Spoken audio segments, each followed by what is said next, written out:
the Jolly Green climbs above the river and turns toward the China Sea, a solitary RPG streaks at a 45-degree angle from the canopy below and explodes inside the bay. The ship shudders once and cracks in half, his fuel tanks blooming into an enormous orange fireball. The wounded on board are coated with flame as they plummet downward toward the water. Their lives are taken incrementally, by flying shrapnel and bullets, by liquid flame on their skin, and by drowning in a river. In effect, they are forced to die 3 times. A medieval torturer could not have devised a more diabolic fate.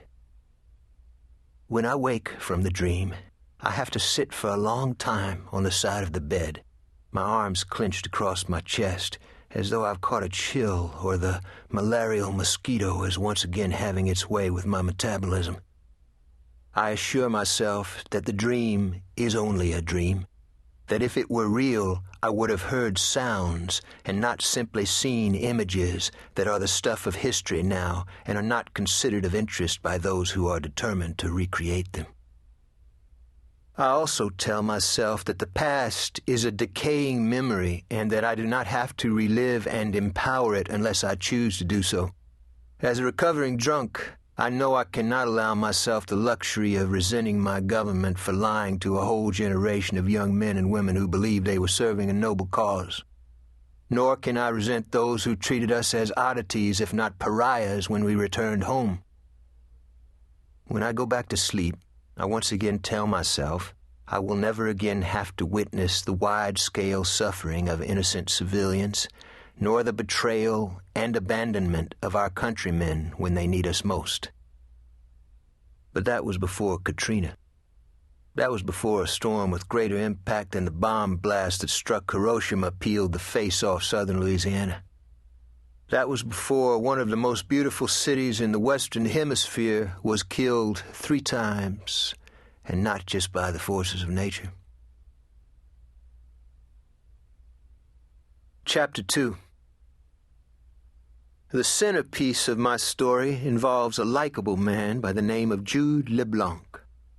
When I first knew him, he was a nice-looking kid who threw the Daily Iberian, played baseball at Catholic High, and was a weekly communicant at the same church I attended. Although his mother was poorly educated and worked at menial jobs and his father a casualty of an oil well blowout, he smiled all the time and was full of self-confidence and never seemed to let misfortune get him down. I said he smiled. That's not quite right. Jude shined the world on and slipped its worst punches, and in a fight knew how to swallow his blood and never let people know he was hurt. He had his Jewish mother's narrow eyes and chestnut hair, and he combed it straight back in a hump like a character out of a 1930s movie. Somehow he reassured others that the earth was a good place, that the day was a fine one, and that good things were about to happen to all of us. But as I watched Jude grow into manhood, I had to relearn the old lesson that often the best people in our midst are perhaps destined to become sojourners in the Garden of Gethsemane. Ordinary men and women keep track of time in sequential fashion by use of clocks and calendars. The residents of Gethsemane do not.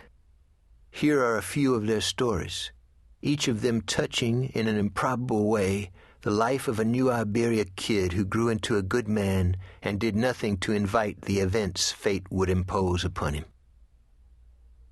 On Friday, August 26, 2005, Jude LeBlanc wakes in a second-story French Quarter apartment, one that allows him a view of both the courtyard below and the spires of St. Louis Cathedral.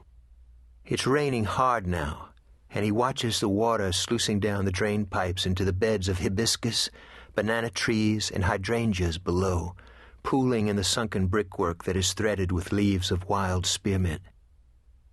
For just a moment, he almost forgets the ball of pain that lives 24 hours a day in the base of his spine. The Hispanic woman, whose name is Natalia, is fixing coffee and warm milk for him in the tiny kitchen off the living room. Her cotton sundress is dark purple and printed with bone-colored flowers that have pink stamens. She's a thin woman whose strong hands and muscular tautness belie the